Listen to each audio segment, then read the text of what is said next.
Of course, you have such a big position now and also so busy. So to make the time to come on Wisdom Dharma Chats is a great honor for us. So thank you so much, Rinpoche.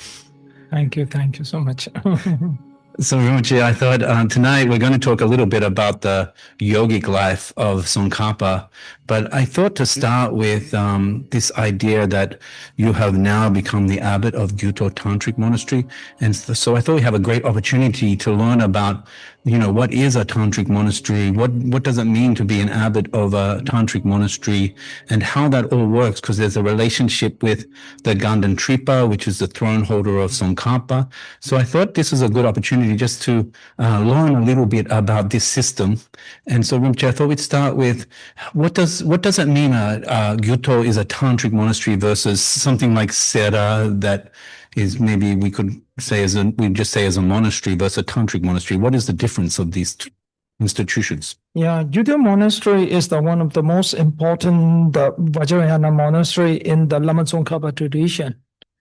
Because the Lama Tsongkhapa, if you look at the Lama Tsongkhapa tradition, and it is one of the largest school in the Tibetan Buddhism tradition. It is the largest. And if you look at the follower, even if you look back in the history, even a lot of the like a emperor, like a dynasty, like a Ming dynasty and all these dynasties, they're following that Lama Tsongkhapa tradition. So that's why the Lama Tsongkhapa tradition became the important and the very popular. And among the Lama Tsongkhapa tradition, the Gyuto Monastery is one of the most important monastery of the Lama Tsongkhapa tradition, especially the Vajrayana.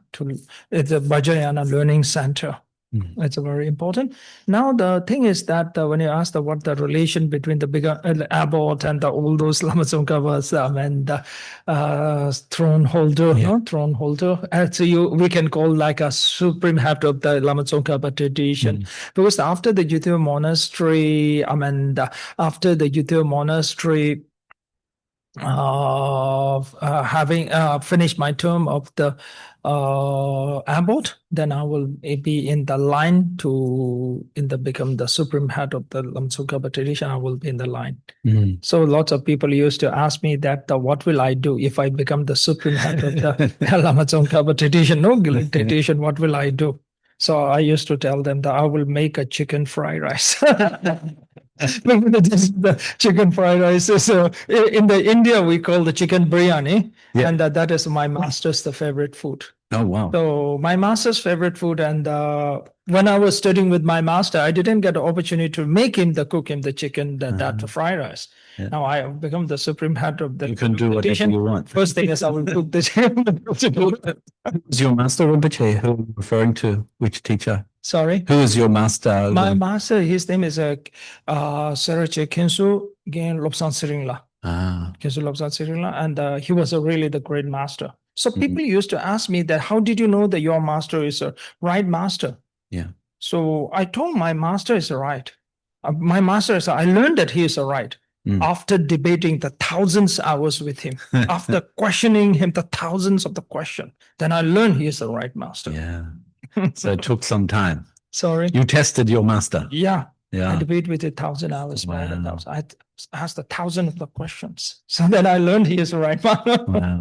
So Rinpoche, I was thinking the difference between the Sutra monastery and the Tantra. We might have a good idea about what goes on at Sarah.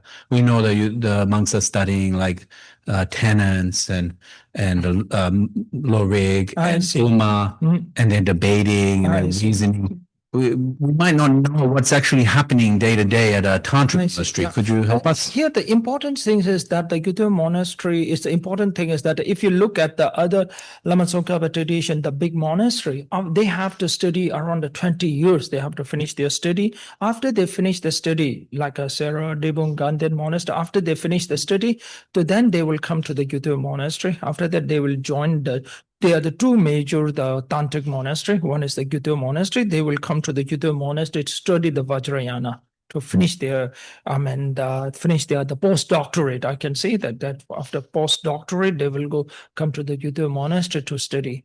So if you look at the Gyuto monastery, why it is so important is that even you finish the study, all the 5 major texts in the monastery, like 20 years, if you not study and come to the Gyuto monastery, your study is incomplete. You have not in the Gyuto monastery. Mainly, they studied about the Vajrayana.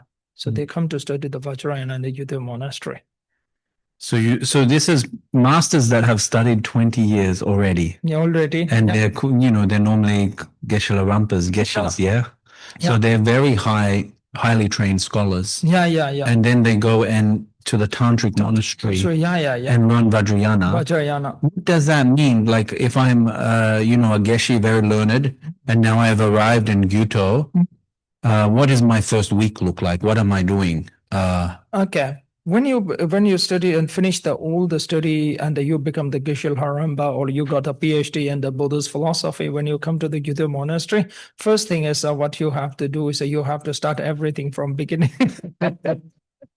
Start the beginning, and then they will teach you, because in the Gyuto monastery, when they join, they will teach you how to wear the robe, and wearing the monk's robe a little bit different than Gyuto monastery and other monastery. So they will teach you how to wear the robes, monk's robe. Even they are wearing the monk's robe more than 20 years, still you have to learn again how you have to the robes in the Gyuto style, Gyuto style that we have done. Then they have to go to the lot of the pujas. Then they have to learn the Vajrayana, philosophy of the Vajrayana. Then they have to learn every of the Vajrayana practices.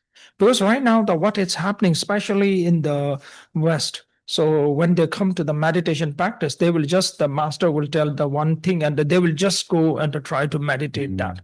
That is not the right way.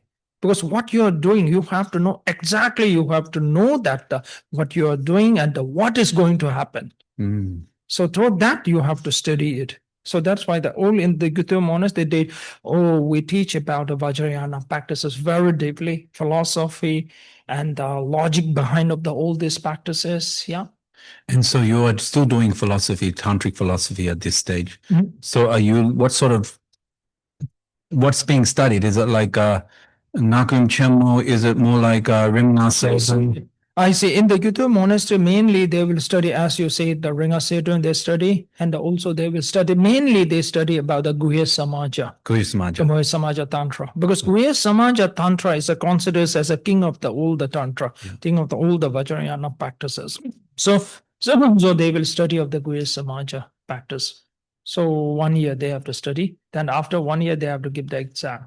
Then we will know whether he studied well or not. Yeah. And it's so funny, so you will be asked, because most people, when they think of Tantra, they think of ritual and visualization, right? So you are chanting, visualizing in the, say, creation stage, right? Of course, there's yogic completion stage practices, but then to be examined, so you're being examined on the philosophy, right? Yeah. Examine on mainly the philosophy of the Vajrayana, and they have two exams. They have one is the debate exam, one is a written exam. It is about the philosophy of the Vajrayana. Then they have to write all things that the step of the practices of Vajrayana. And is there memorizing? Are you memorizing are you reciting the tantras? Yeah. Things like that? Yeah. So you have to memorize all the tantras. Some texts, they have to Text. memorize, And then is it like 1 year Guru Samaja, next year Chakrasambhara, next year Vajrayana? Okay. Now that is for the Geshe, mainly they will study on the Guru Samaja. Yeah. In the Gyuto monastery, there are the two, the groups are there. One is a Geshe group, one is a non-Geshe groups. Non-Geshe groups, they have to memorize a lot of the texts. Like a Guru Samaja, Chakrasambhara, or the Yamantaka, all these, the texts they have to memorize. And then do you get when you are finished, do you get some title as well? Like, when you finish the sutra, you get the Geshe degree? And then you will like a Rinjipa? Then when you finish that, then you will go, you will go to the Ngakramba. Ngakramba. So then you get the Ngakramba. Ngakramba means learned of Vajrayana. Yeah. Scholar of Vajrayana, you can call like And how long does that take? For the Geshe, it will take around 1 year. 1 year. And the non-Geshes who study, maybe 6-7 years it will take, And then what does a abbot mean? And how is an abbot of a sutra monastery different from a tantric monastery, or is it same sort of like role? Mostly people will tell me that what my responsibility of the Gyuto monastery. So I used to tell them my responsibility of the Gyuto monastery, just sitting on the throne. Just sitting so my effort is mainly that I have to pass lots of the oral transmissions of the so right now I have to pass the oral transmission. Also I teach the Geshes that about the commentary of the Guru Samaja through the debate. I have to debate with the Geshes. Through the debate, I have to teach them. So the abbot is teaching still? Yeah, also teaching, give the oral transmission, 2 things we have to do. And are you doing Kadrup J's text on Guru Samaja? What text are you doing on? We do the commentary of the Guru Samaja based on the founder of the Gyuto monastery, Je Tsongkhapa. He wrote the commentary of the Guru Samaja, so that I have to teach that. So you're teaching that, and then you debate that. Transmission, debate. Then I give the oral transmissions of the commentary of the Guru Samaja written by the Chandrakirti, and also the commentary written by the Lama Tsongkhapa. Okay, and these are new Geshis, right? So 2 Geshes who learned more than 20 years. They can throw you the separate the question I have to answer. Interesting. And so the abbot is actually teaching and testing through debate. That's very cool. And then if we move on, so after abbot, then you hear these titles like Jangse Choje, Shatse Choje. From the Gyuto, we will be the Shatse Choje. Shatse Choje. So what does this mean? What is this title? Shatse Choje means it's like a deputy supreme head. A deputy supreme head. Yeah. And then if you think of the Tibetan, this seems like the Dharma Lord from the east. What does this mean? Shatse Choje. Shatse is actually okay. Now it is something like if you translate that directly, like Shara means east, Chang means north. So why it call it that, even I have no clear idea that why they call like that. So just maybe the Geshes should start with this debate. The Geshes can start with this debate. The topic for debate. Okay. And then, so you'll be a deputy. So then how do you go from the abbot of Gyuto Monastery to this title of the Eastern? This is the line I'm in the line and I have to wait my turn. Okay, so all the former abbots? The former abbots, they will one after the other. Yeah, one after another. But a very interesting thing is that is a term. The supreme head will be the 7 years the term, and after that he have to change. It is not like a dictator. He cannot live forever. It is a very democratic. This is true of the Shatse Choje as well? No, Ganden Tiba. They have the term for 7 years. After 7 years, he have to be changed. He cannot be the whole life. He cannot be the supreme head. That is a very democratic way they made it. So a term of 7 years, and then 7 years. Then they retire. Then retire. Then he have to retire. Yeah. So he cannot say that he want to be the supreme head whole life. Yeah. So that is a very, the Lama Tsongkhapa is very unique of it. So that way, and even it doesn't matter the nationalities of anyone can become that. Yeah. If you have that qualification, you can be the Lama Tsongkhapa throne holder. So then how do we know who becomes the Ganden Tripa, the Shatse Choje, or the Jangse Choje? If that Shatse Choje, this time that Shatse Choje become the Ganden Tripa, and the next time the Changse Choje will become the Ganden Tripa. Yeah. And the Jangse Choje comes from Gyume. Gyume, yeah. Okay. Right. And then how long is the term of the Shatse Choje, Jangse Choje? The Supreme Head term will be the 7 years. Yep. Then after that, maybe one Shaji Chichi or Chansi Chichi will become the Supreme Head. So that depends on when he get retired, the Supreme Head retire. Okay, so then the person just waits until they become Ganden Tripa. Yeah, that's right. Okay. Very interesting. And then who made all these rules? Like, this is not from Tsongkhapa, right? After the Tsongkhapa death, after the Tsongkhapa death. Yeah. So they selected the throne holder of the Tsongkhapa throne holder. Yeah. So they selected. So the first they selected he's the most the most I can say the most intelligent and the best student gets up J. Yeah. Then after that Kedubji become the throne holder. Very interesting story. If you look at the Lama Tsongkhapa story, his best students on the first day came to Lama Tsongkhapa to debate with him. After debating with him, they realized that master is a great master, so become the student. Okay. So just like how you realized your master was a great master. Yeah. So this has become very important in the Gelugpa system, is this, testing through the Gelugpa system. Actually, it's a Buddha system. Yeah. If you look at the Buddha's time, Shariputra also searching for the master. Then he heard the Buddha's all the phenomena arise from the causes. He find it very interesting. Yeah. Then he came down. That time, if you look at how the Shariputra find the great master, not through the emotion, not through the faith, through his analysis, through the understanding the Buddha's the Dharma. So they become the student of the Buddha. That is the real way. How do you choose the master? Not through your emotion. Yeah. Yeah. And so if we follow just around this part of the conversation, we follow Rinpoche's career, right? We follow your Dharma career. You studied for the 20 years, become a Geshe, top of your class, Geshe Larampa. Then you go to Gyuto. Yeah. And then you become Gyuto deputy abbot. Then you now are just enthroned as the abbot. Yeah. And then one day you will be the Shatse Choje, the deputy throne holder.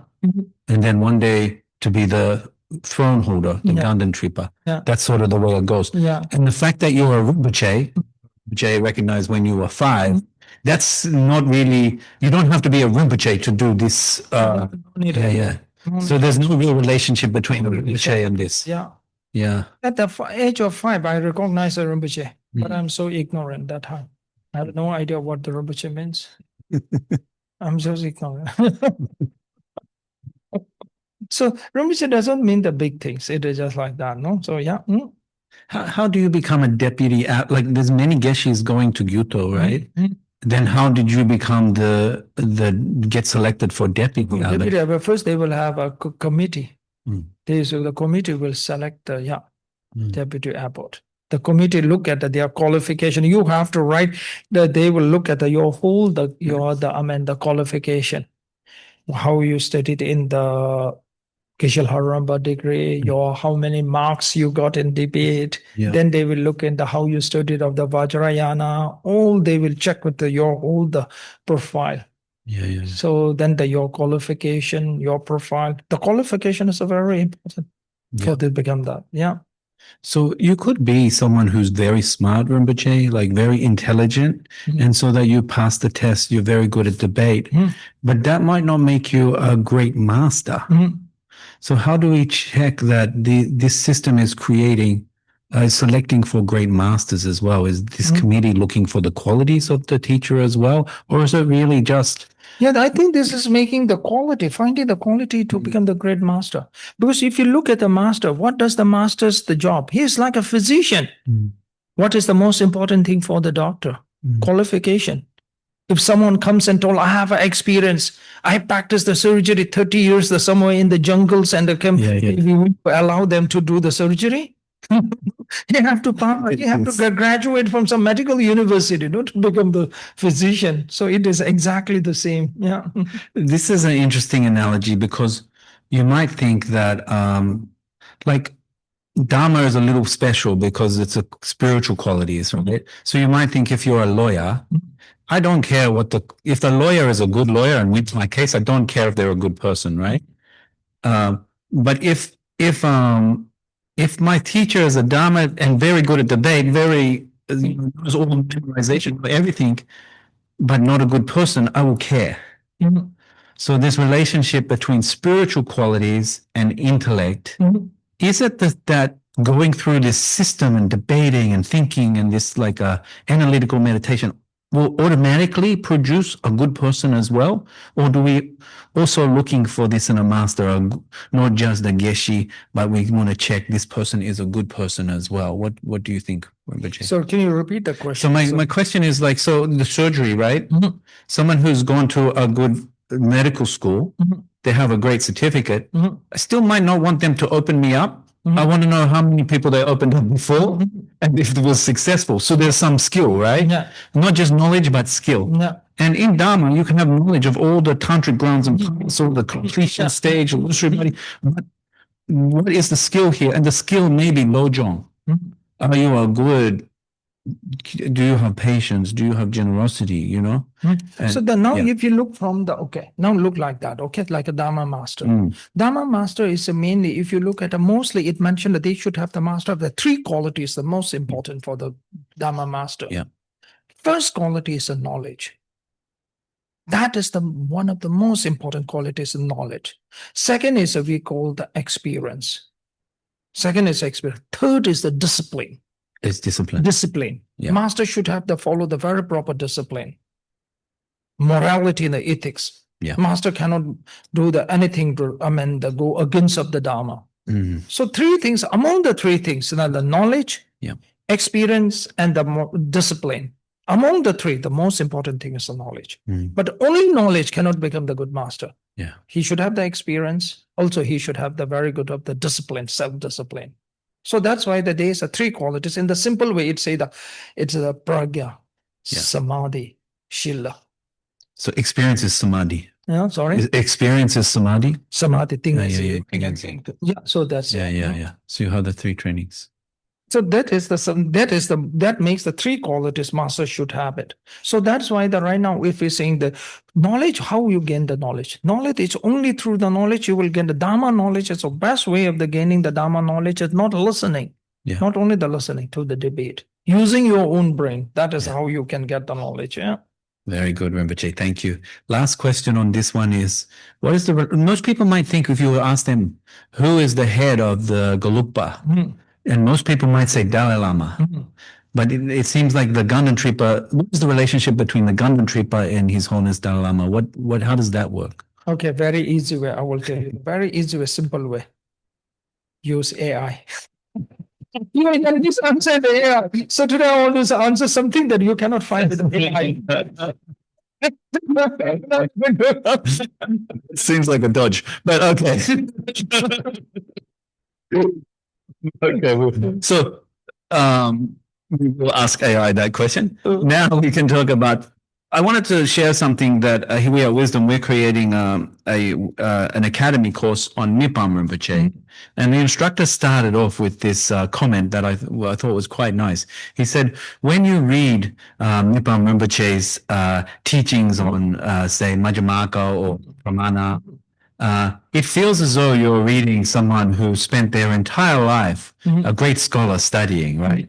But when you read his pith instructions on meditation advice, it seems like you are reading someone who spent their entire life as a yogi in retreat, right? And then I was thinking that, the same could be said of Tsongkhapa, but most people think of Tsongkhapa as a scholar. Right, because he is such an amazing scholar. We have all these amazing texts translated, and it feels like in the English language we don't have as much of his. We don't have a window into his yogi life.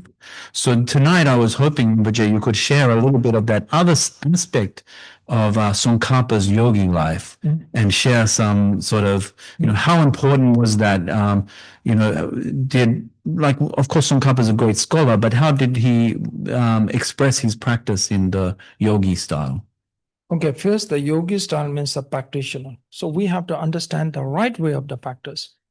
Lots of people get confusing it. The more you practice, you're the better practitioner. No, that's totally wrong. You have to practice wisely. Practicing the wisely is more important than practicing the heart. So that's why I told that you cannot make the money while working hard. You can make the money through the working wisely. Working wisely is more important than the working hard. Yeah. So that's why the Lama Tsongkhapa, he is practicing very wisely. He was spending the time when he was whatever the practice. If you look at his style of the practicing, Lama Tsongkhapa, what he practiced very wisely, very precise. Yeah. He didn't make any small mistake of the practice, because every of his practice, he really finds the logical reasons behind it. And he spent the most of time to first thing is to investigating all the practices.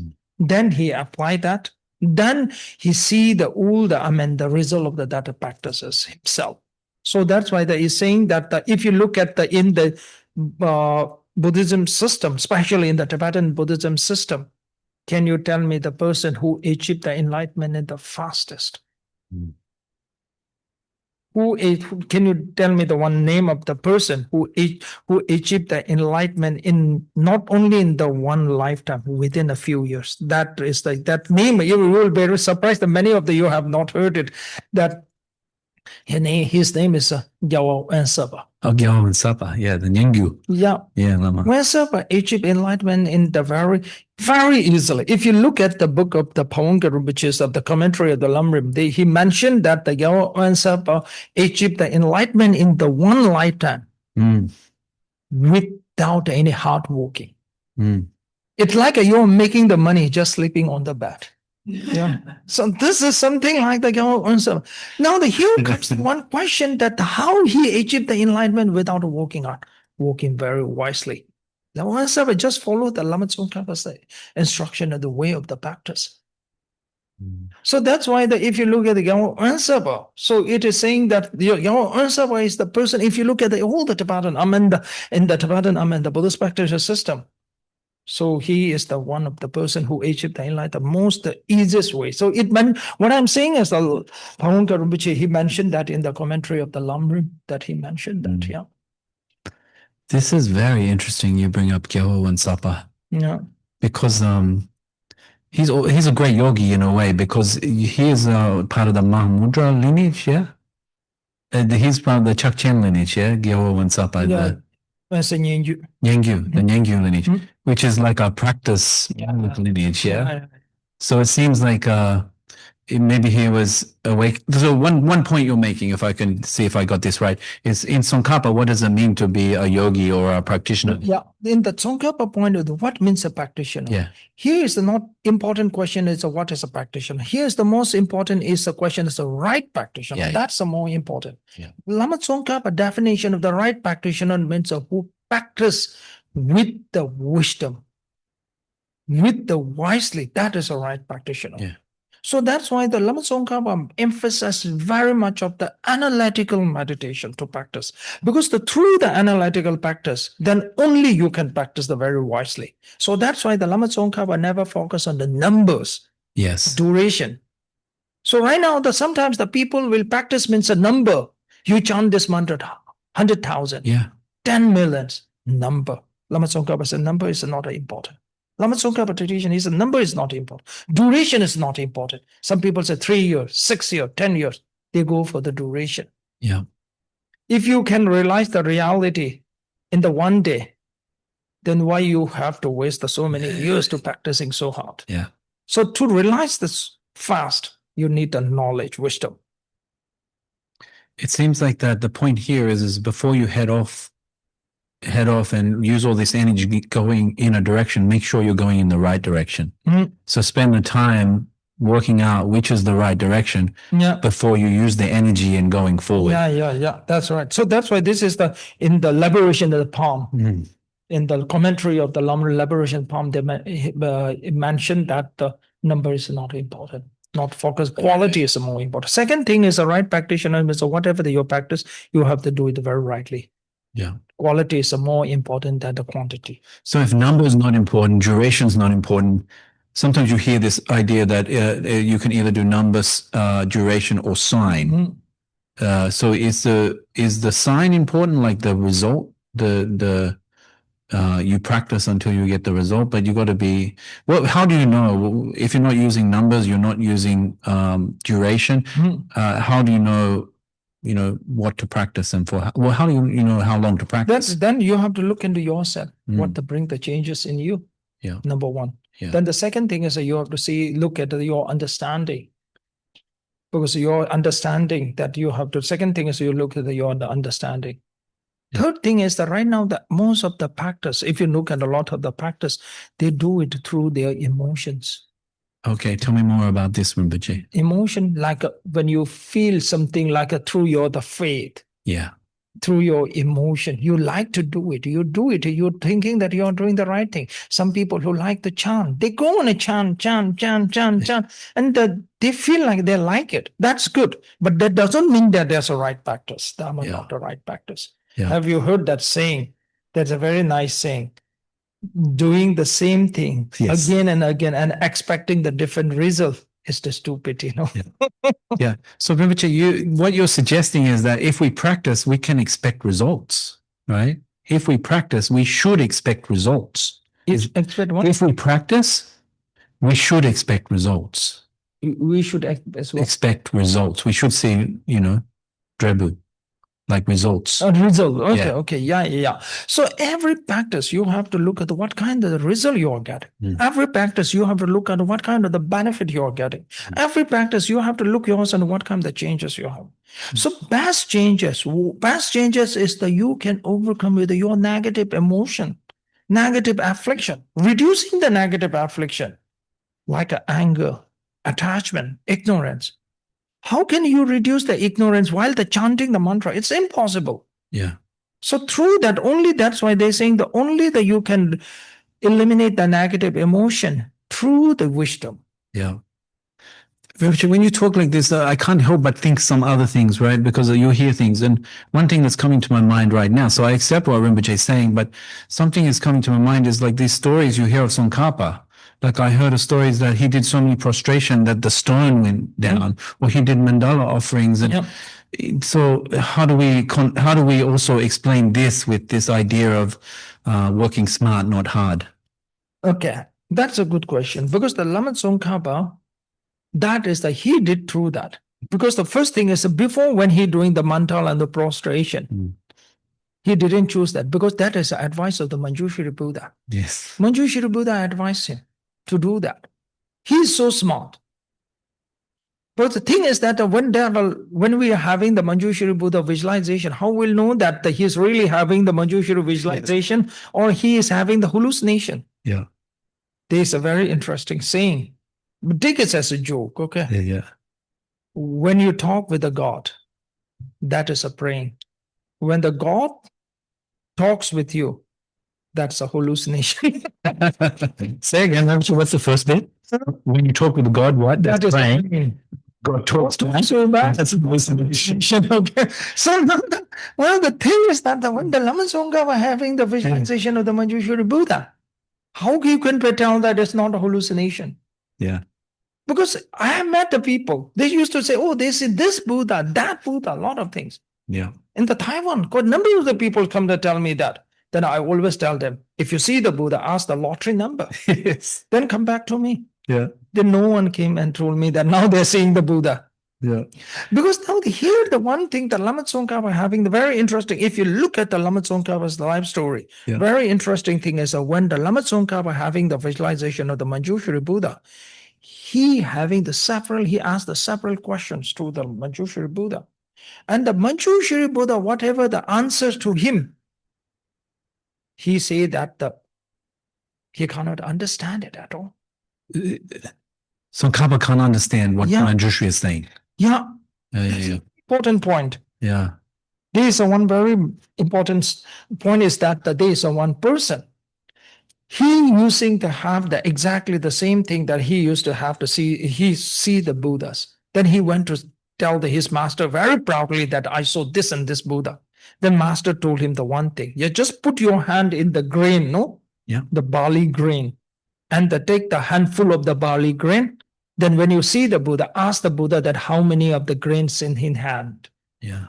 Then okay, he told that, and that evening, again, when he see the Buddha, he put his hand in the grain, and he took out the handful of the grain, and he asked the Buddha how many grain in his hand.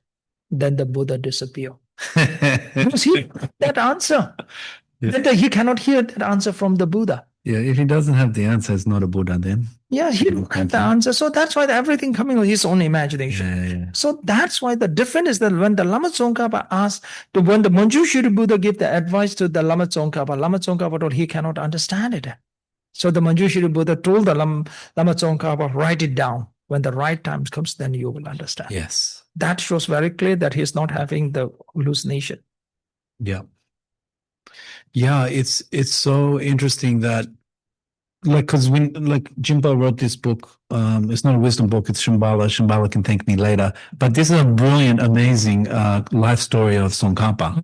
And when you read this book, it's quite amazing how much mysticism there is in there, actually. Lama Tsongkhapa going to Lama Umapa and asking questions and all the things we learn was the special things about Lama Tsongkhapa. What is the difference between sutra and tantra? What is the view of emptiness? Is this prasangika or satantrika? Or what is the sequence of the 5 stages of completion stage? What is the special thing of illusory body? These are the questions that Tsongkhapa is asking Manjushri. And so there's some dialogue, right? And so at first he's going through Lama Umapa. Then he ends up having visions of Manjushri himself and also of, I think, maybe Vajrapani, but Vajrabharava. He has all these visions. And then also his students start to have visions of Manjushri. He is practicing in retreat the Manjushri cycle that he gets from it's quite incredible. And then also when he realizes the emptiness, he first have a dream, yeah? So how do we... It's quite surprising to me that Lama Tsongkhapa was asking the Manjushri these questions, but then what you're saying is Manjushri would answer him, but then Tsongkhapa did not really understand the answer. And then later, Lama Tsongkhapa has to sit with these answers. He has to almost chair gom with these answers, right? Till he gets his own realization of this.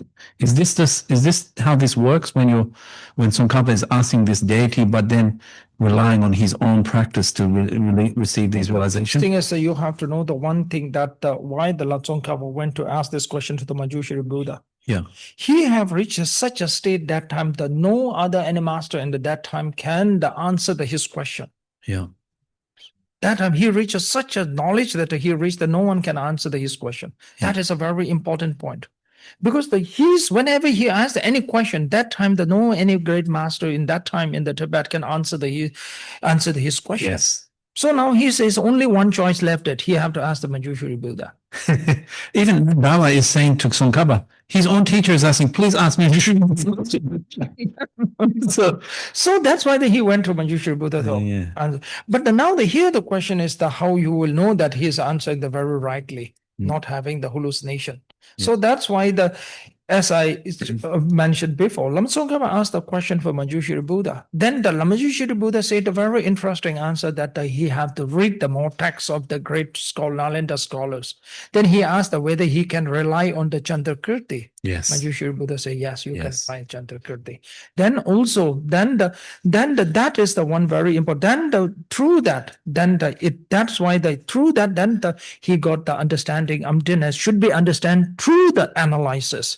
Through the analytical meditation. So that's why if you look at the Mifams, the Geshe Dome, clearly he mentioned that the emptiness should be realized through the analytical meditation. Yeah.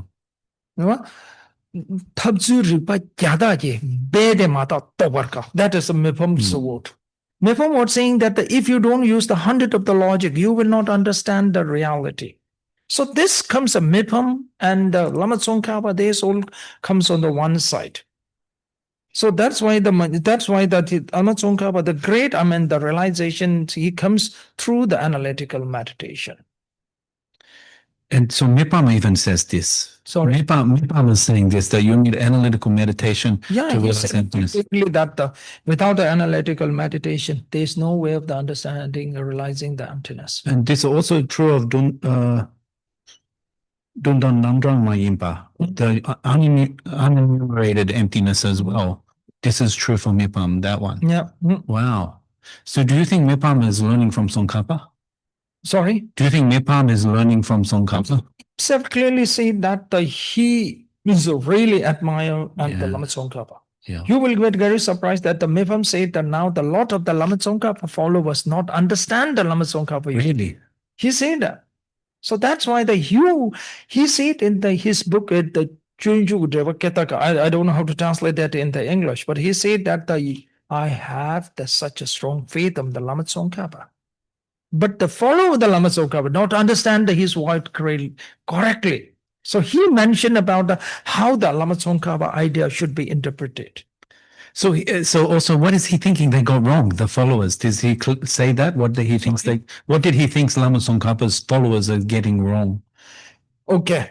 Now this goes the Lama Tsongkhapa's the idea. He's saying that when you realize the ultimate truth and the conventional truth, it should be realized together simultaneously.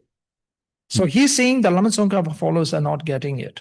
Yeah. So not only that there was a Chankhya, was a great Lama Tsongkhapa tradition, the scholar. Chankhya wrote the one book about the emptiness, one song of the emptiness. Mipam wrote the commentary of it. Oh, really? Yeah. And wrote it, and Mipam brings a lot of the quotes from the Lama Tsongkhapa, saying that the ultimate truth and the conventional truth should be realized together. Yeah.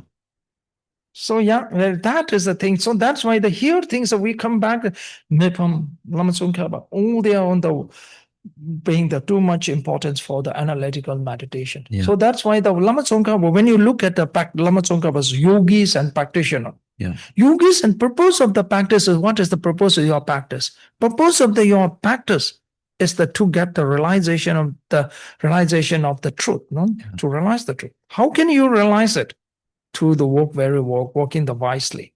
So you cannot say that a good practitioner, because this chant the 100 millions of some mantra, it is not the qualities or it is not the definitions of the good practitioner. Yeah. So right now what's happening is, someone says I meditate 100 hours. They will not look at the quality, they look at the duration. So that's why if you look at the meditation trainer, they just go for the 10 hours or 20 hours or 30 hours of meditation. It doesn't make the good practitioner. Good practitioner should be the quality. So whatever you will the practice, you have to do the right practice. So how do we know we're doing the right quality? So we sit down for, an hour or 20 minutes meditation. Of course, we can now we throw away the clock. I like this idea. I'm going to throw away my clock, and I just meditate. Then I meditate for however long there's quality. How do I make this a practice now, like this stuff? You have to know what meditation you are doing. First thing, you have to know what meditation. Yeah. So right now that they feel like in the Western world, they feel like a meditation. You just close your eyes and focus on your breath. Yeah. Sit there and focus on your breath hours. They will not look at whether you are fully focusing or you are getting distraction. Yeah. So when you get that's the first thing, is that every of the meditation, most important thing is the awareness. You have to develop the awareness is very important. Whether you are distracted or not, or you should aware it. When you should aware that whether you have generated any of the negative emotions or not, the awareness is very important. Number one, awareness. Number two is, as I do, when you are meditating, how you can say the good meditator. No, so good meditators are when you are meditating. When you're meditating for the 10 minutes or 20 minutes or 30 minutes or whatever meditating, you have to look at what kind of the benefit you get it from here. Something you have to say very clearly, the changes in you. So that's why when I'm having the Zoom classes, I teach, and the many students who study more than a few years, I used to give them the survey. I do the survey. I ask the question after studying with me, Yes. practicing. Did you bring the more joy and peace in your mind? It helped you to gain the more knowledge of the understanding. So I do the survey. Yeah. So that is, I'm looking at whether they are the practices on the right track or not. Now So they say that, okay, I meditate 100 hours. yeah. You meditate 100 hours. What kind of the benefit you get it from there? Yeah. So if you look at the one of the BBC report, very interesting thing is they say the people who do the mindfulness meditation, they get more stress. Oh, really? Not on the right track. Yeah. Heading in the wrong direction. Doing the wrong direction. They think like they're practicing so hard. They left their compass at home. Sorry? They left their compass at home. Yeah. So Rinpoche, I'm imagining someone now who's like, yes, Rinpoche's right. I do my hour meditation every day.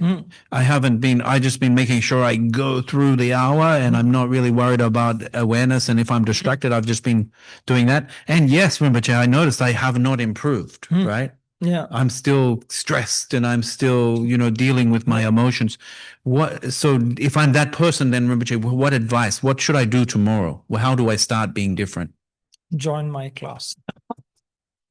Very simple. I always tell when I start my Zoom class, I always tell to join my class and try the 1 year. So if you can improve that, if you don't get any benefit with my class, I will officially say sorry to you. Yeah. That's my responsibility. So let me ask it this way. If I was to join your class, what would I learn? What would I learn in the first few weeks? What would you teach me? First thing is you have to learn that how you would get in the Zoom. That will How much money?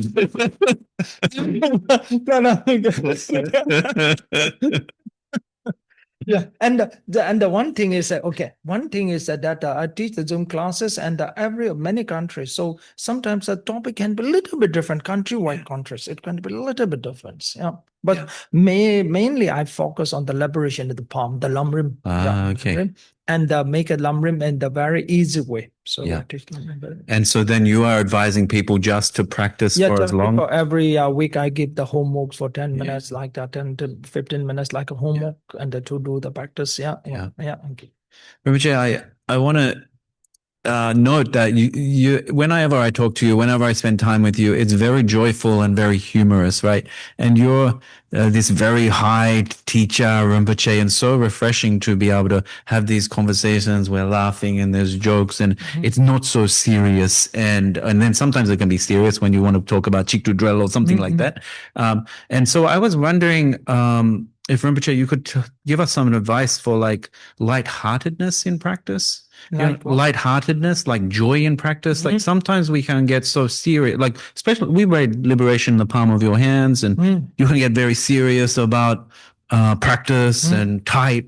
And so, but when I see Rinpoche, you seem very clear of mind, but very relaxed. And I was wondering, what is your secret here? Understanding well. That's a very important. Whatever things you don't understand it well, then you try to do it, then the seriousness will come.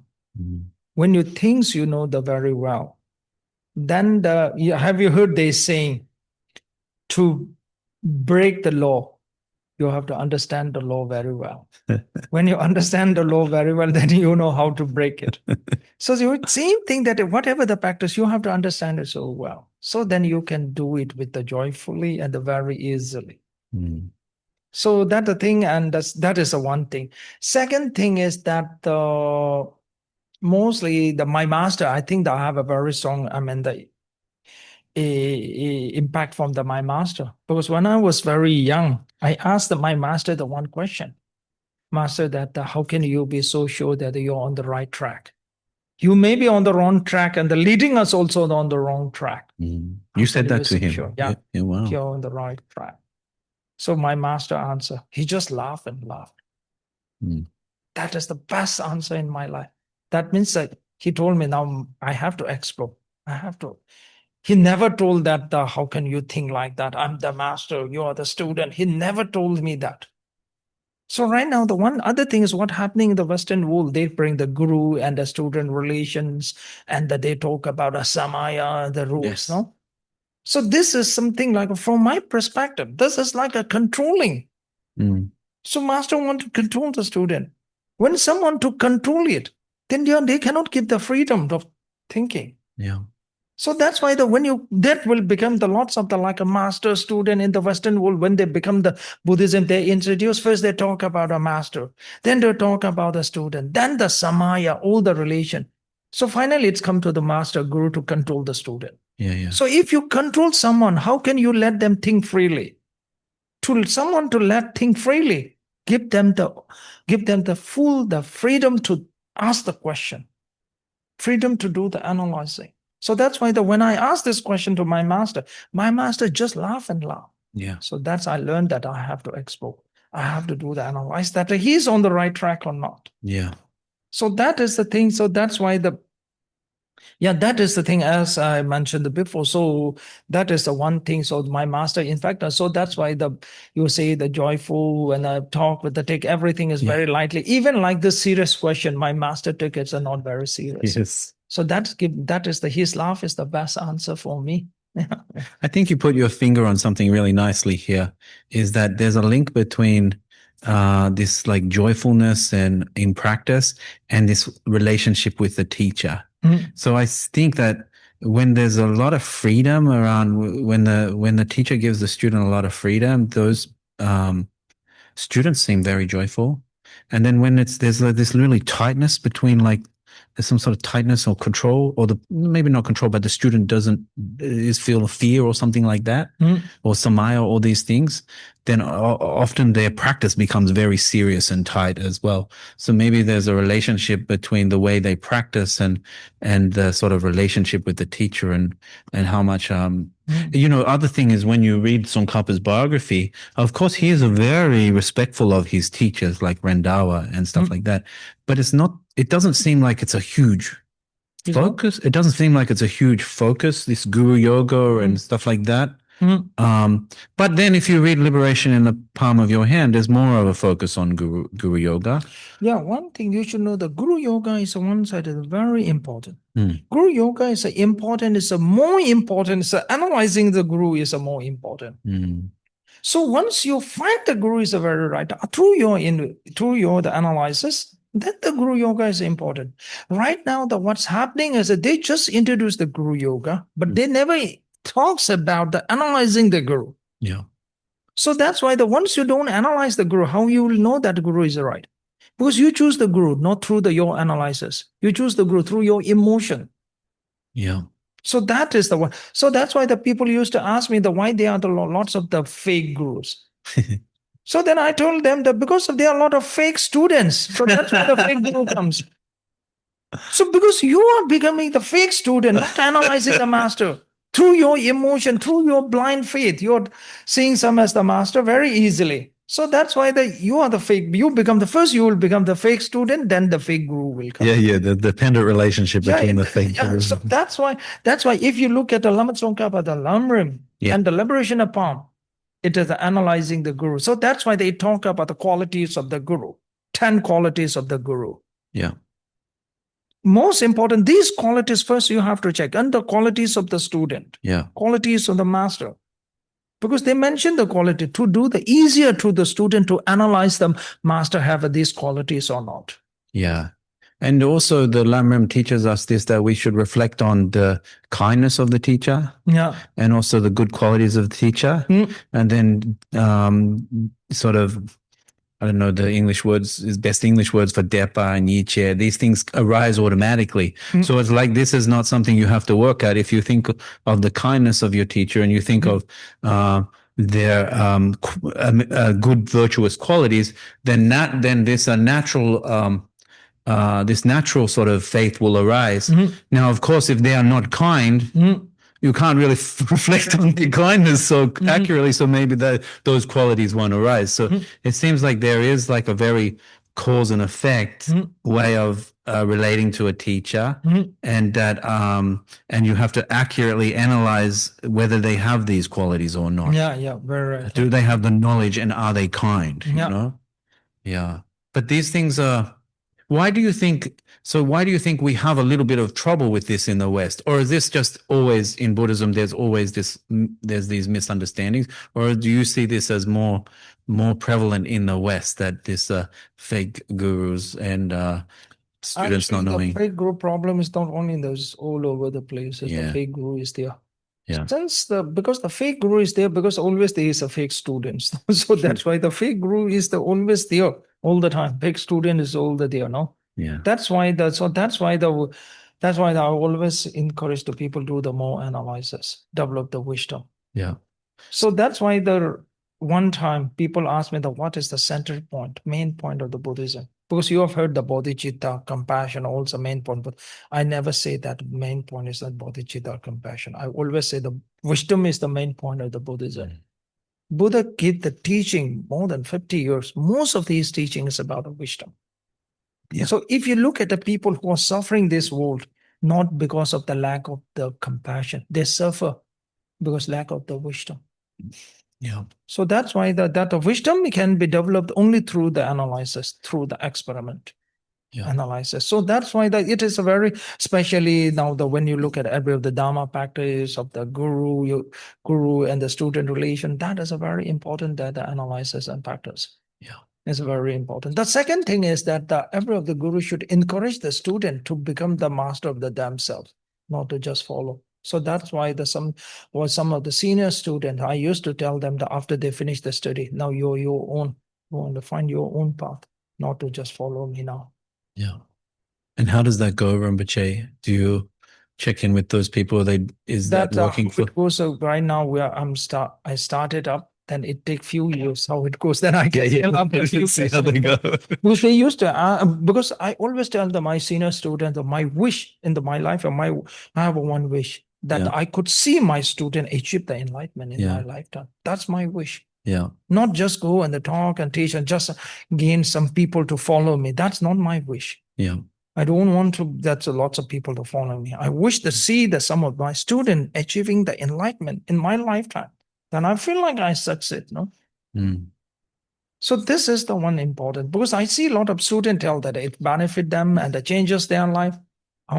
That is good, but now I want to see that some student can achieve the enlightenment so they completely get free from all the negative emotion. So Rinpoche, you think you will see this?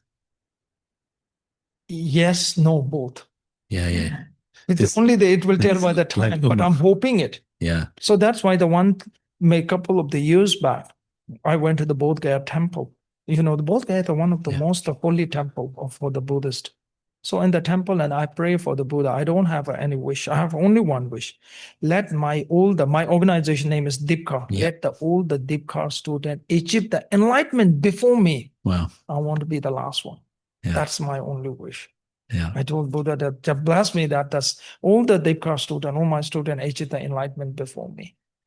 This is a good intention, Rinpoche. Often you hear of these different types of bodhicittas, like shepherd-like, king-like, ferryman-like. Yeah. And then I was wondering, it's a beautiful motivation, this, shepherd-like bodhicitta. But then I was thinking, if you think with wisdom, shouldn't you have king-like bodhicitta? You should become enlightened first so that you can help all the students even better. This is something I always thinking in my mind. I don't know how to resolve this. Motivationally, shepherd-like bodhicitta, wonderful. But actually, shouldn't I have king-like bodhicitta? So I don't know how should I think about this question, Rinpoche? This thinking. So what's your question? My question is that in your mind, when you're thinking of bodhicitta, should I be thinking like, oh, may all beings become, may I, may everyone become enlightened and then I'll become enlightened, or may I stay behind and help people not become fully enlightened? Or should I be like, I want to become enlightened as fast as possible so I can help all beings? What's the better one to have in my mind? That you have to decide. Okay. Not me to tell you that what you have. Yeah. You have to decide that you should choose it. So generally for me, that why I decide like that, really I really want to learn from me, really want some of the success and in their Dharma practice. Mm. So that is the thing, because I'm teaching them so many years, and I really want them that I want something the success, and that they are the spiritual the journey. So that's why I thought that, yeah. Rinpoche, just to finish this session so what comes to your mind when you think of Tsongkhapa as a yogi? What's the image? And then Gyewa and Sapa as a yogi. What is the image that comes into your mind when you think of these two teachers? Teacher, the image of Lama Tsongkhapa, isn't it? Yeah. For me, okay, very honest with me. First, the Lama Tsongkhapa, when he tell the image of the Lama Tsongkhapa, so I will see like a Lama Tsongkhapa image is look like a Lama Tsongkhapa is the great master who clarified all the practice point in the very precisely. It is like a compass.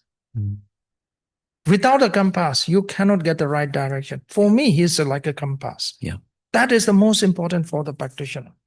If you start any journey, what you need the compass. Direction. Yeah. Speed is not important. Direction is the more important. How you get that direction through the compass. So Lama Tsongkhapa for me is, I will not say the scholar, I will not say the yogi, he's a compass. Yeah. Every of the practice. That compass you have to rely on to get the right direction.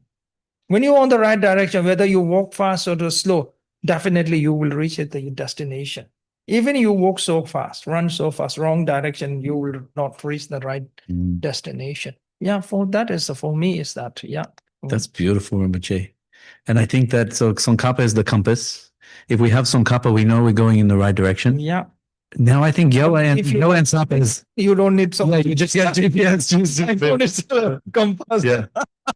But now I think Gyewa and Sapa is the speed, Rinpoche. Sorry. Yeah, Gyewa, yeah, you see that when Sapa, Yeah. he used the Lama Tsongkhapa as a compass. Yeah. So that's why if you look at any of the Tibetan Buddhism history, he is the one of the fastest one to achieve the enlightenment in the very short duration.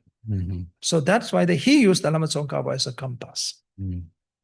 Very nice, Rinpoche. Thank you so much. We're going to have some question and answer from the audience now. Sure. So please, if you'd like to ask Rinpoche a question, please in the Q&A panel in the Zoom, you can write your question. We're going to have like 2 minutes break so you can ask your questions. Also take some questions from the audience here. Okay, so a short break.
Okay, welcome back, everyone. And so we move into the question and answer phase of the night. And we've got a first question from Mr. Paul Hackett here in the live audience. Take it away, Paul.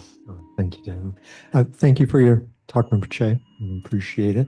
I wonder if you had any advice for students in the West who want to study the sort of subjects that are studied at Gyuto. I know a number of the texts of Tsongkhapa are being translated into English, as we mentioned, Rimna Saldran, things like Bedun Kunsel, Rinpoche Nyugu, these sorts of texts. But I'm wondering, there are some texts, maybe like the shorter ones by Tsongkhapa, that give very specific and explicit instructions on meditation. And some where he even says, do not show this to anyone, do not give this to anyone who doesn't have pure vows and has kept their samaya. How should we approach texts like that? Should we translate them but circulate them privately? Should they be translated and published and put out into the world in English where anyone can read them? I mean, obviously, if in Tibet, if you wanted to study, you had to get into Gyuto, you had to pass certain requirements. But we have no equivalent of Gyuto in the West. All we can do is publish books and read and study them. Do you think it's appropriate to translate this material and make it widely and publicly available? Or what would you advise? Okay, translating the Lama Tsongkhapa's, all the texts, especially the related with the Vajrayana, am I right? Yes. I think you should go and translate. It should be the open. Translate and just publish the book, let them read. Because in the ancient time, they're saying the Vajrayana, something they keep at the practice should be the secret. But now I don't think that have to be kept secret. You have to publish and let everyone to read that. Yeah, that is publishing of the. That is the very important. To get it very important. Yeah. Even the texts that Tsongkhapa himself says, don't show this to anyone? Sorry? Even some of the texts where Tsongkhapa himself says, do not show this to anyone. That is right now, that is that he was mentioning that his time. Now the time has changed. Now that we have to go and publish it now. Yeah. Good to know. Yeah, now if the Tsongkhapa is alive right now in the 2026, he will say go and publish. Yeah, that is excellent. Yeah. Thank you. Rinpoche, just on this, because we published the Vajrabhairava Tantra. We published the Vajrabhairava Tantra. Jigje Gyu. And this is quite difficult material, right? And I was wondering, even for myself, when I read it, how to understand that when you see these tantras and they're talking about almost like magic, how to think about this. It comes a very important point.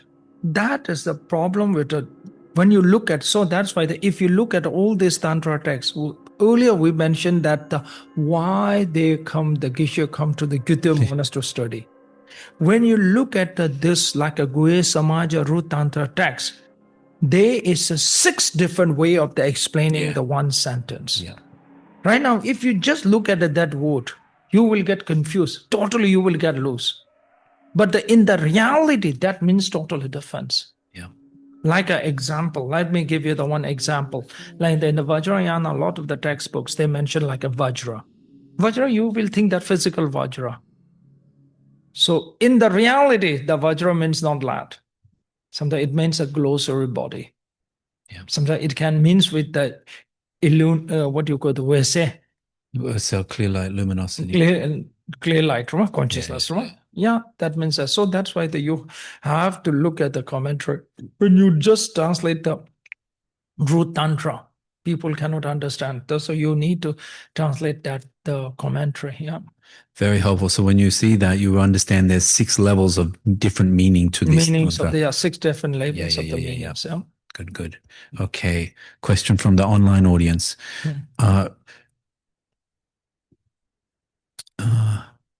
Rinpoche, should we worry if we don't feel like we have a purpose in life?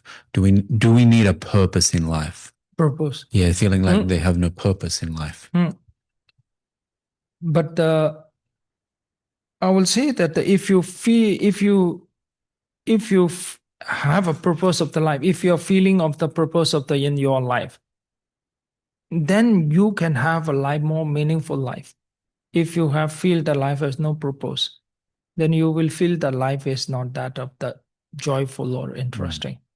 So that's why the finding the purpose of your life is a very important. I always tell the one thing that we are not just born to pay all those bills and die. So we have born for there's some more better things in the life. Yeah. Wonderful. Is there another question for the in-person audience? Yeah, Michael, please. Just a continuation of the first question. Why? What is it about the times now, modern times, that you think all these should be published? What's the difference today? Because right now, why I feel that is the difference is that right now, if you don't publish all this right book, there are a lot of the misinformations and the wrong explanations of it's circulating in the internet. A lot of that. Because my own experience. So I was teaching the one Vajrayana teaching, and the one student joined, and he was sharing that he practiced it, the practice. So I told you that how you learn that. So she told me she went to the internet and learned from the internet. So internet, there are the millions of the things they wrote in there. There might be a lot of the interpretation, misinformation about the practices there. So that's why it's very important to get the right, the source is very important. So that's why the right source, that's why I'm telling that it will have to be published. So that's why I'm saying that when the Lama Tsongkhapa learned that now, if he is in 2026, he will look at the internet, he will get shocked. He will say, wow, there are the millions of the misinterpretation of the misinformation. So that's why, yeah. At the time of the Lama Tsongkhapa, because there is no internet, when they wrote the one wrong thing, definitely a lot of the scholars comes and they will criticize and they will debate with them. So right now, if you write something wrong in it, no one is going to come and debate and ask you the question. No, you can write whatever you want. There's no checking anymore. Not checking, yeah. Yeah. So Rinpoche, the question here is, what's Rinpoche's view of emptiness? Can Rinpoche say a little bit about what emptiness is? And can one achieve a direct realization of emptiness from analytical meditation alone? Yeah, that the emptiness realization is only you can realize the emptiness through the analytical meditation. Emptiness analytical meditation is the only way to realize the emptiness. Because when I'm saying this, I have to give a lot of the quotes why I'm saying this. As I mentioned before, that because without the analytical meditation, there is no way of realizing the emptiness. So that's why you have to do the analytical meditation. Because if you look at some of the legendary story, they will say that through the Guru devotion. Guru devotions are through something like practice. No, it is not possible through Guru devotion. Because if you look at the Buddha's life history, it's very clear that first, whatever the master told him to do, he just do that. So he went through the 6 years. He went through meditate and very much of he meditated in very much of the very strong meditation, very hard working. Then he realized that it is not working at all. He left everything. Then what he did, he just came back and he started to do the analysis. He just looked back and see what he did, the mistake, where he got it wrong. So that's why the analytical meditation is not only doing the emptiness, also analyzing your own practice, whether you're doing the right or wrong, that you have to analyze it. So not just doing it because your master says so. So that is the one thing. Second thing is, as I mentioned, the analytical meditation is important because of when you come to the practice of the emptiness, it's very important to follow the Nagarjuna view. So Nagarjuna wrote the books called the Root of the Wisdom. No, he wrote a book, and in there he talks lots of the different reasons of the hundred of the reason to prove that things are not inherently existed. So these all reason you have to think, you have to do, analyze. Then only that you can realize the emptiness. Yeah, analyzing meditation is like calibrating your compass. Yeah. We have another question here. Victoria. Rinpoche, how do we distinguish then from analytical meditation that we're not merely arriving at a concept of emptiness rather than a direct experience, please? Can you just how do you, if you're using analytical meditation, how can you be confident that you arise at not only a conceptual understanding of emptiness but the ngonsung gisema? How do you get a direct perception of emptiness from analytical meditation? How you will? How do you get direct perception of emptiness from analytical meditation? Okay. First thing is that you have to know that when you're meditating the emptiness, the first stage is through the analytical meditation. First, you have to understand the emptiness, realize the emptiness. Through the realizing the emptiness, you have to then again and again, you have to meditate on the emptiness, what you understand. Through the meditating again and again on that emptiness, then you have a direct realization of the emptiness.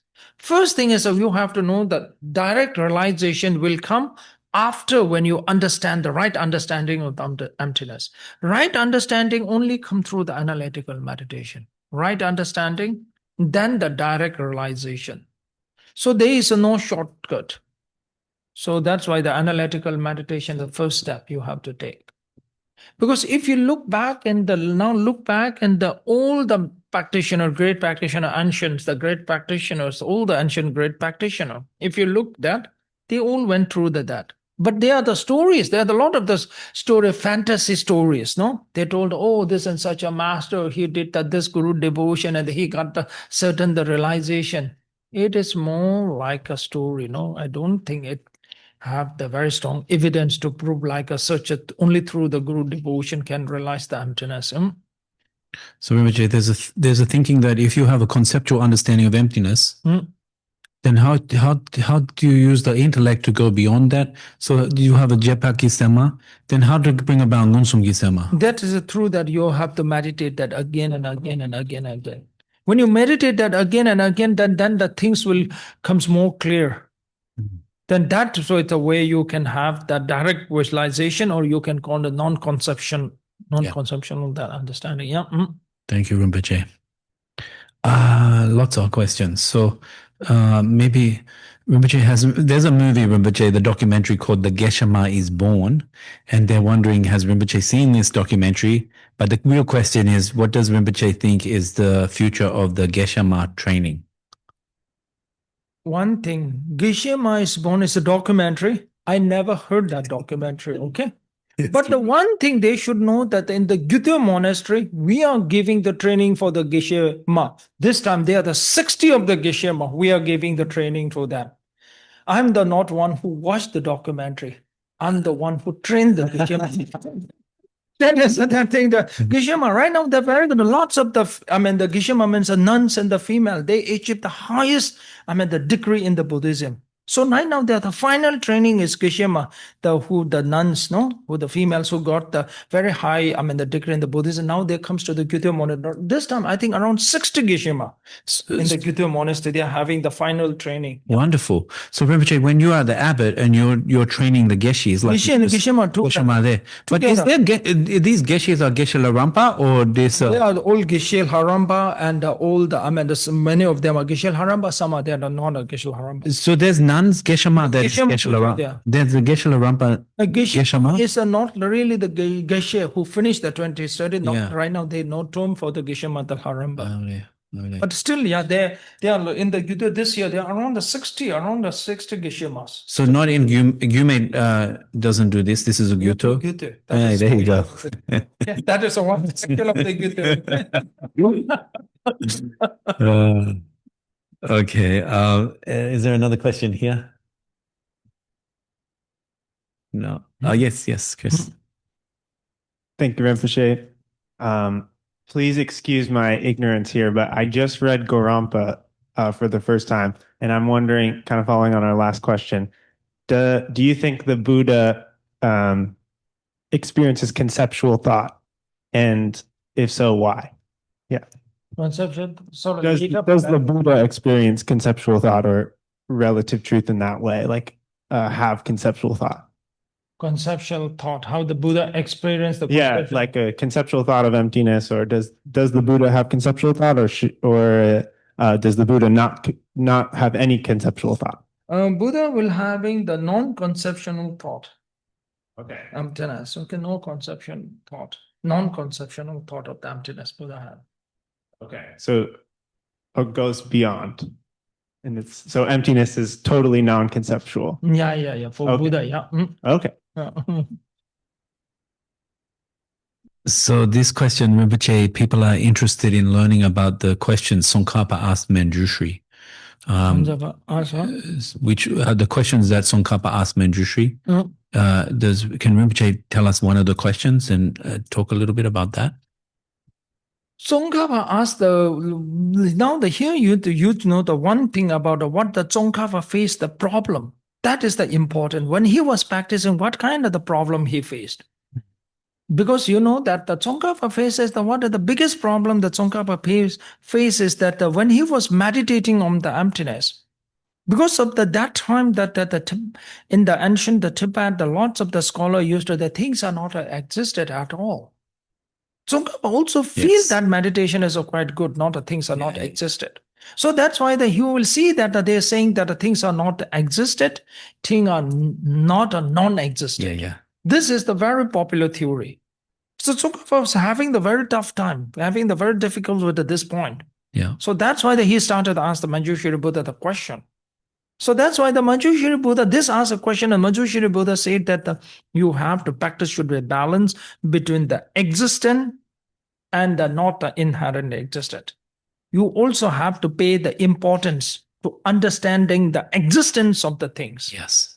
So that is one thing. So that's why if you look at the ancient, a lot of the scholars, they will tell that the emptiness is like a beyond of the existent, beyond of the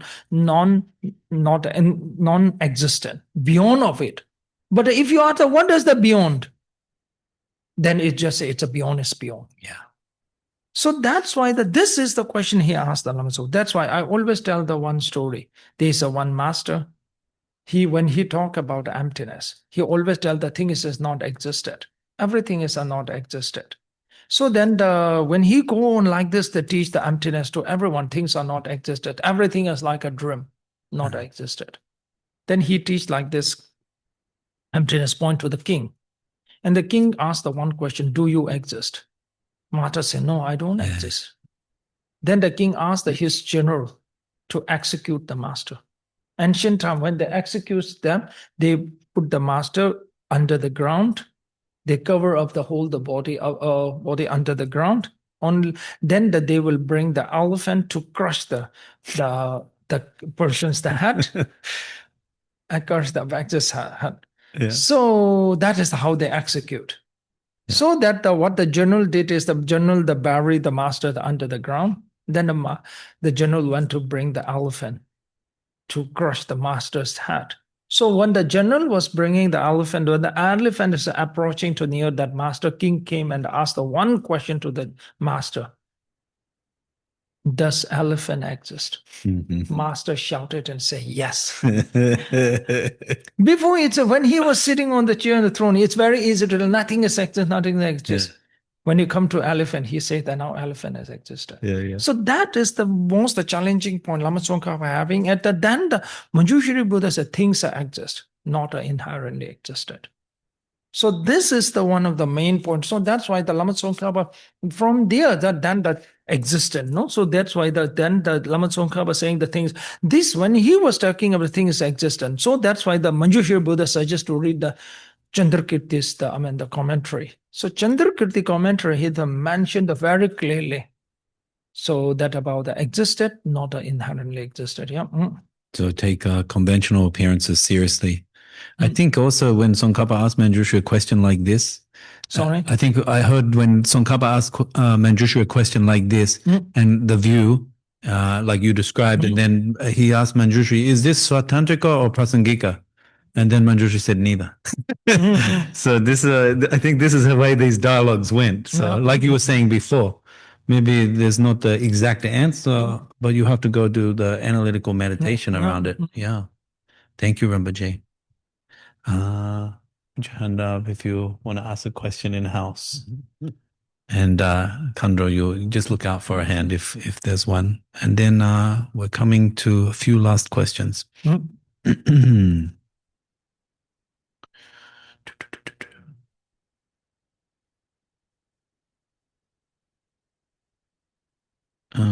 Rinpoche, there's a question around the differences in generation stage and completion stage, if they differ among the different schools of Tibetan Buddhism, Gelug, Nyingma, Kagyu, or Sakyu, or are they just differences in types of practices, or is this, is the theory different in this? Generation stage. Yeah, Kyerim Sokrim. First, one thing is a very important when you come to the Vajrayana. Generation stage, or don't go the yellow hat at schools or the red hat schools, and don't go for that is just only yellow hat schools, and this only comes in the Tibetan. When it comes to it only exists in the Tibet. When you really want to practice the Buddhisms and these all the Vajrayana, look at the great Nalanda scholars, what they say. Look at the commentary of the Nagarjuna. Nagarjuna wrote about the books about how the practice of the generation stage and completion stage. Then the Arya Devas. Then the Lord Buddha's the himself teaching. You have to look at that. First, you look at that, and if you don't get it, then you look at the great masters, the commentary. Right now, you are not following all the practice of the Buddha's practice. You are just following some of the Tibetan scholars' word. Not to follow the Tibetan scholars' word. First look at the Buddha's, his teaching. Then the Nalanda scholars, the commentary. Then you come to Tibetan scholars, the commentary of it. So that is the what you have to do, yeah. This is great advice. Thank you, Rinpoche. Is there one final question here in the audience? Going. Okay, Rinpoche, there's lots of people asking. The final question is how can these people study with Rinpoche? How's the best way to contact Rinpoche? Okay, so now who want to study with me? So I will ask you to write the emails to the my organization, the email. So you just visit the dipkar.com, DIPKAR.com. In that website, so lots of my teachings are there. And also, I think that you will get the contact to email to contact. So you can contact on that email. And is there anything coming up, Rinpoche, they can join, or is there you can join anytime, any place and start? Or is there like a semester? Yeah, we'll start up the one new classes. Okay. So then they can join for that new class. Okay. So they can join the new class coming up. Wonderful. Yeah. Rinpoche, any other wisdom you want to leave us with just to close for tonight? If you could please share us some advice. Let me tell you one thing. And the Buddha's the teaching and in the one sutra, he teach a lot. And the end, he said the one thing, I have said nothing. Same thing. In the last mile, I will conclude that today, all the interview, I have said nothing. Rinpoche, thank you so much. It's a great honor. And thank you everyone for joining us. Thank you everyone at home. And everyone, please have a great night. Thank you. Thank you. Rinpoche. Thank you. Oh, thank you. I'll see you later.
ke pan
Khangser Rinpoche